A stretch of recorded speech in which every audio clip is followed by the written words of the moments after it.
On this episode of the Catholic Echo podcast from the Diocese of Youngstown, brought to you by the annual Diocesan Appeal and Cumulus Radio Youngstown, we're talking about the year in review with Bishop David Bonnar, Katie Wagner, and Meagen Farrell. Find more about this episode's topic, including articles from the Catholic Echo, at www.catholicecho.org/podcast. And now the host of the Catholic Echo podcast, Dennis Viviano. Hello and welcome to the Catholic Echo podcast. We have a special show for you today, looking back at the year's past events, features, and messages from Bishop David Bonnar, who joins me now. Thank you, as always. Thank you so much, Dennis. Now, Bishop Bonnar, I will leave this segment totally up to you now. We asked you to come up with your top 5 moments, discussions, and events of 2024, and we start off with number 5. Well, before we get to number 5, if I may, I just want to, as a backdrop, say that this has been an exciting year for the Church worldwide.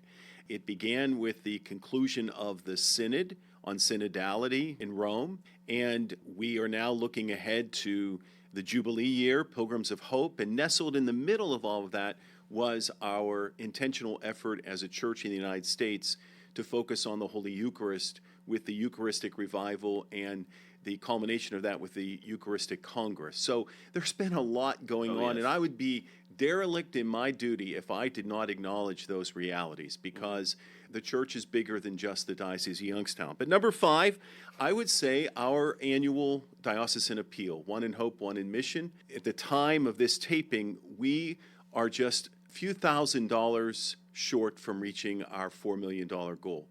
In my 4 years here as bishop, we have never been so close. And it's a significant story because it speaks about the affirmation of our clergy and our faithful, about the ministry that we're doing. I mean, it's their buy-in, if you will, excuse the pun, in sharing in the mission of this local church. So that's number 5. Number 4, I would say, would be the renovation of our mother church in the sanctuary. We did some beautiful adjustments to the sanctuary, removing the crucifix and taking down the corkboard and just opening up that beautiful, beautiful image that's there before us. We had it cleaned. We also did something with the altar. We raised it. It was not the standard size. And of course, we have a new cathedra. I mean, it really looks like a cathedral. And, you know, part 2 of that is going to be moving the tabernacle over to the right side altar and allowing what is that tabernacle Eucharistic space to become a baptistry. And there will also be space there for the piano, because currently the piano is in front of that altar and nothing should block or impede an altar. So I would say that's number 4, and that has been a collaborative effort, and it's beautiful. Definitely.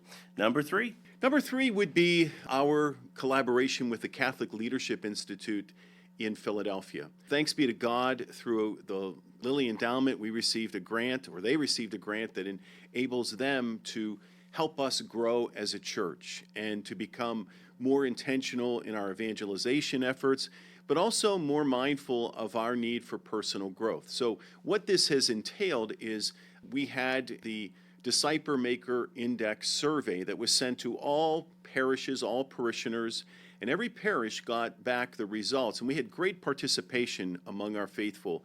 There's a story in those results. There's an opportunity to look at those results to help a parish plan and grow and really evangelize. Concomitant with that, there's another piece that has involved our priests and deacons and our diocesan pastoral associates, where they have participated in a personal inventory, and they have the ability, after they get the results, for personal coaching. And then with both of those elements, there's also this accompaniment with our parishes. We have 6 parishes that are working intensely with Catholic Leadership Institute. They'll be doing that for the next 3 years. There's another 12 that are doing it for the next year. And then every parish has some connection to a member from Catholic Leadership Institute as they plan for the future. So I think this is going to make us a stronger church, a church that's more aware, a church that's more vibrant. Okay, number 2. Number 2, I would have to say, is our archival plan. When I came here to the diocese, there was no archivist, there was no plan for the archives.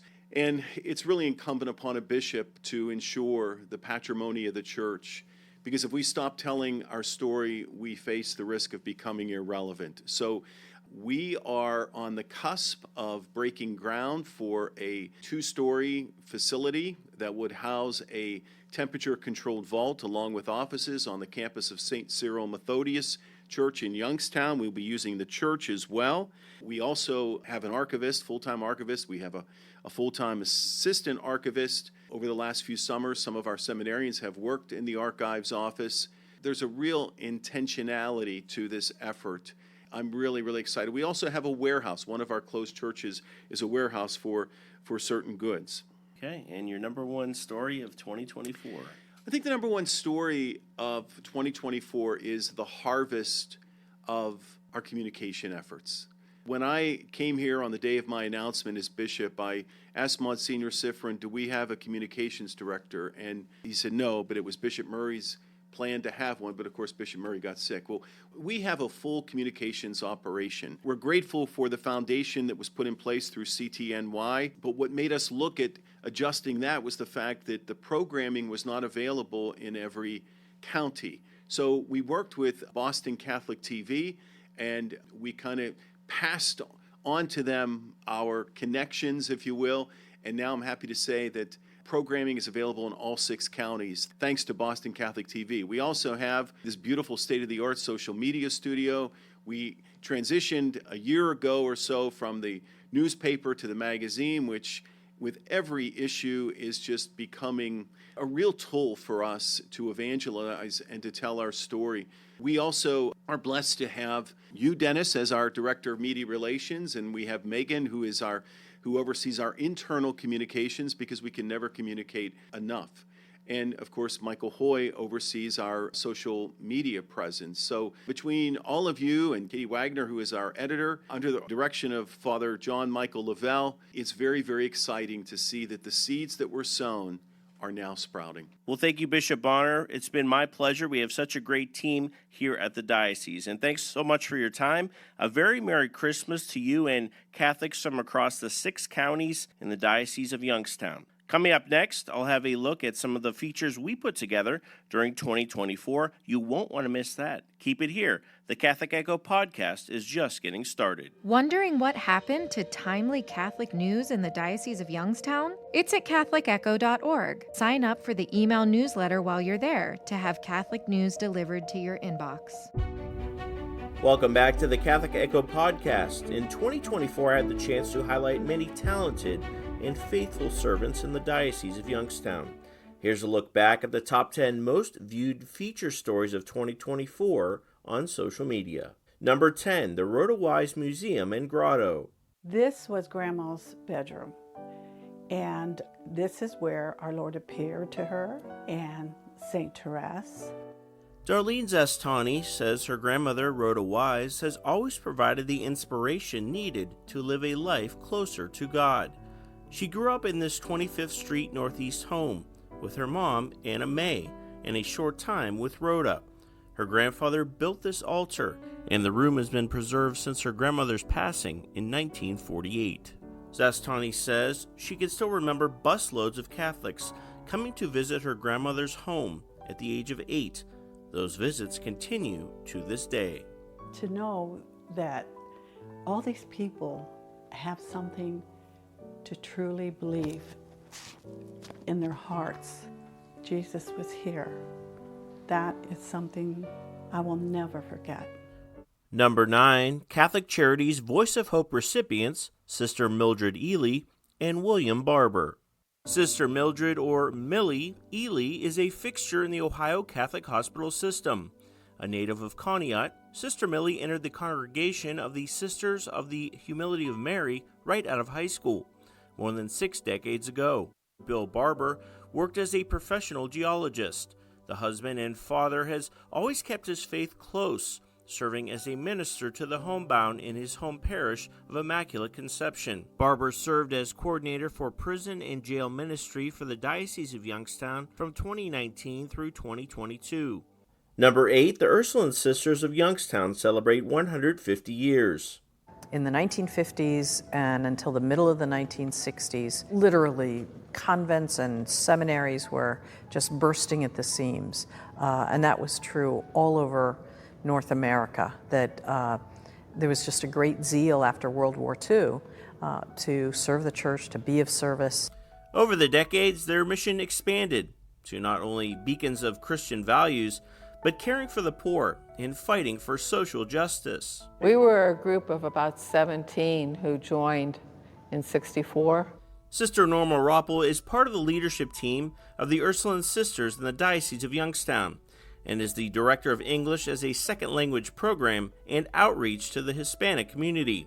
And although there are only 26 sisters remaining with a median age of 80 years old, Sister Norma says their work with the Beatitude House, with young adults, their Mission Immigrant Outreach Program, and Permanent Supportive Housing Program continues to fuel their passion. Number 7, Deacon Travis Seagraves. We are brothers and sisters in Christ, and it takes time to really break that open and see the truth in that. Be able to look at them and rejoice, and it's like, hey, I got to see you today. You're my sister, you're my brother, you're my father if he's a priest. It's changed a lot in my life. It really has. Seagraves says to those who are considering a life in the church, trust in the grace that has brought you to that point. The grace that brings you to the seminary is the grace that will bring you through the seminary. God provides. Knowing that I'm able to serve the church in this really profound way, like with my hopeful brother priests and brother deacons, it'll be, an adventure. Number 6, the life of St. Francis Xavier Cabrini. We're very fortunate to have a relic of St. Francis Cabrini. I believe it's a first-class relic as well. Some 130 years later, her presence is still felt all over the country. Here in the Diocese of Youngstown, Francis Xavier Cabrini is the patron saint of this Conneaut church that bears her name.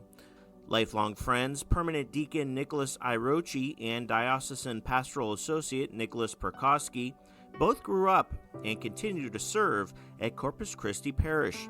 They say Mother Cabrini's story continues to resonate with them. What she stood for as far as reaching out to the poor and helping those who are in extreme need. That's been the tradition of this parish. Alongside the walls of this parish church, there's the Corporal Works of Mercy. Number 5, Father Kevin Bertleff. I spent a lot of my early career in my life kind of asking, well, what do I want out of my life? And then it kind of shifted where I started asking the question, well, what do you want from me, Lord? And it's a dangerous question, but it changed everything, and I wouldn't change it for the world. With the blessing of his family and friends, Deacon Bertleff moved back to Northeast Ohio and enrolled in St. Mary's Seminary in Wycliffe. He recently completed a 7-year journey that saw him present and defend a Master of Art and Theology, passing with honors. Why does he say that to us? How can we do greater works than what Jesus Christ did and continues to do?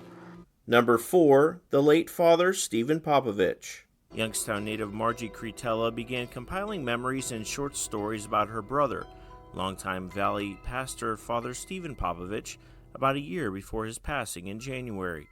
She and her husband Mike wanted to do something to keep his memory alive for generations to come and convey how Father Popovich lived life to its fullest in his 69 years on earth, leading by example. Margie says despite his challenges over the last decade, her brother taught her the true meaning of faith and goodness of God. I asked Mike one day, what do you miss the most about him? And everything he mentioned was from before the accident. And I said, Mike, I miss him more as he was now. And he would say, why? And I said, because I learned so much from him. I learned more about love, life, family, and faith, and God that I didn't know when I was 7 years old, and I thought I knew it all. Number 3, Father William Wainio. Only a priest can bring the people of God the Eucharist.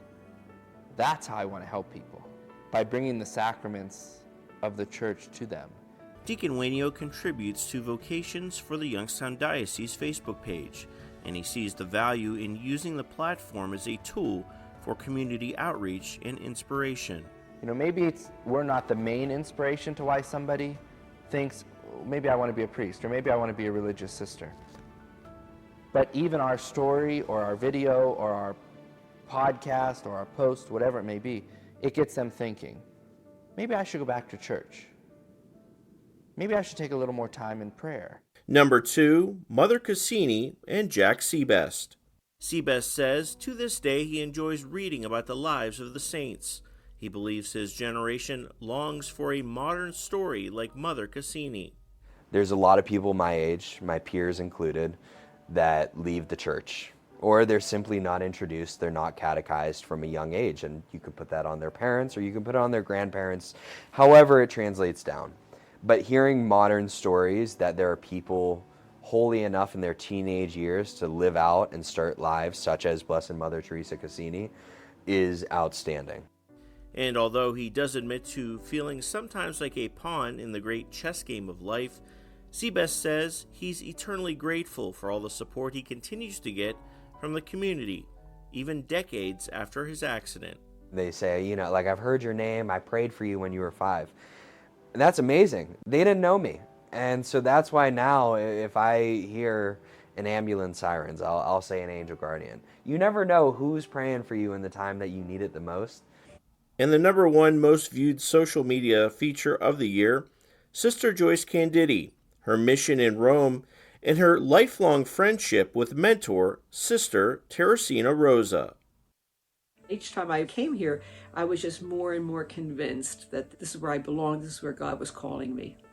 And at the age of 18, Sister Joyce joined the Oblate Sisters in the Catholic Diocese of Youngstown. Her order was founded by Blessed Mother Maria Teresa Cassini. She was like a daughter to me at one time. Sister Joyce has shared that bond with mentor, longtime friend, and fellow Oblate sister Teresina Rosa, dating back to 1968. We laughed together. Sometimes we even cried together. We shared our life. We shared the joys of our life. My biggest impression of Sister is just very, very generous and very hardworking. Sister had and still has a great love for the community, for the congregation, and I admired that. Decades later, she continues her service to founder Blessed Mother Maria Teresa Cassini, an inspirational figure. She is hopeful one day she can call a saint. I think the fact that the Lord just revealed this very unique charism to her shows that she's very special in his eyes. To offer ourselves in complete love, to support priests, we say to help them because their vocation is very challenging. 2024 brings Sister Joyce a new challenge in Italy, where she will spend the rest of the decade as General Counselor of Female Religious for her order. Her advice to young women wanting to enter religious life: ask the Lord, where do you want me? And don't be afraid, because he'll guide you. When times do get challenging, Sister Joyce looks to the comfort of one of her favorite prayers. One of the things that St. Ignatius says is, he says, take, Lord, receive my memory, my will, my entire self. You've given everything to me, now I give it back to you. And the final words are, give me only your love and your grace. That's enough for me. So when I have something that's challenging, I just repeat that, oh Lord, just give me your love and your grace. That's enough for me. And I just get that energy, just to keep moving forward, and that joy. And you can check out those features in full on our Facebook, YouTube, and Instagram pages. Coming up, Katie Wagner and Meagen Farrell recap the top stories of the year. Much more to come when we return. Hello, I'm Bishop David Bonnar of the Diocese of Youngstown. Christmas is a blessed time to remember the miraculous gift of God's love in Jesus, the newborn King. We recall the angel's message announced over 2,000 years ago. Today, in the city of David is born to you a Savior, who is Christ the Lord. As we celebrate his birth, may his gifts of love and peace be born again in our hearts and homes this Christmas season. This is Katie Wagner, the editor-in-chief of the Catholic Echo magazine, and I'm here today with Meagen Farrell, the communications department manager for the Diocese of Youngstown. So we're here today to kind of talk through some of the highlights of 2024.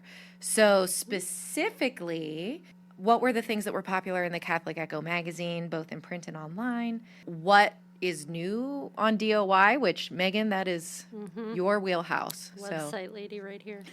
So we have some stats on what was the most popular, and then we kind of wanted to talk through what were the podcast episodes that saw a lot of traction this year too. So starting with the Echo magazine, the 2024 Fish Fry Directory was the most visited website page on the Catholic Echo, which I guess is not a surprise. No. Everyone wants to know where they should be going on Friday to get their fish. Other popular stories were the obituary for Father Stephen Popovich, who passed away in early 2024. We published that online on the Catholic Echo, but we also wrote a feature story on him. His sister wrote a book about him and his life. It was called Have You Met My Brother? And it's a lovely book. If you haven't had a chance to check it out, it's available in multiple places. 3 of our other most popular stories were on the opening of the new St. Vincent de Paul thrift store in Boardman, which I understand is still doing very well and going very strong. So check that out, get the information there. We did a feature story on understanding the mysteries of the Rosary. That was published in our May issue of 2024. And that's what I like to call really more of a photo essay. So we had a lovely couple who's very involved in Immaculate Conception Parish in Ravenna, and they went through and talked about the rosary windows that parish has, and also did it through the lens of explaining what are the mysteries of the Rosary, how do you pray the Rosary. So it's nice to see that was a very visited story, because I think people probably get a lot out of it. And then finally, we have our faith fact on communal reconciliation services. That was also in our February issue, and the reason for that was The Light is On for You. The Light is On for You is a day where parishes all over the country offer reconciliation for folks, but some parishes will do combined reconciliation with multiple parishes and multiple priests, but others will do a reconciliation service. So what is that? How does that work? How does it go? And that's what that particular faith fact was about. Interestingly, if you look at the stats on the Catholic Echo over time, our 3 most read stories have been faith facts, which is interesting. It's like people are Googling, what is this, what is that about the faith, and they're finding the Diocese of Youngstown's faith facts, which is Catholic Echo. Very cool to see that people are finding that. So some of the other ones were, why are clergy called reverend? That was from 2023.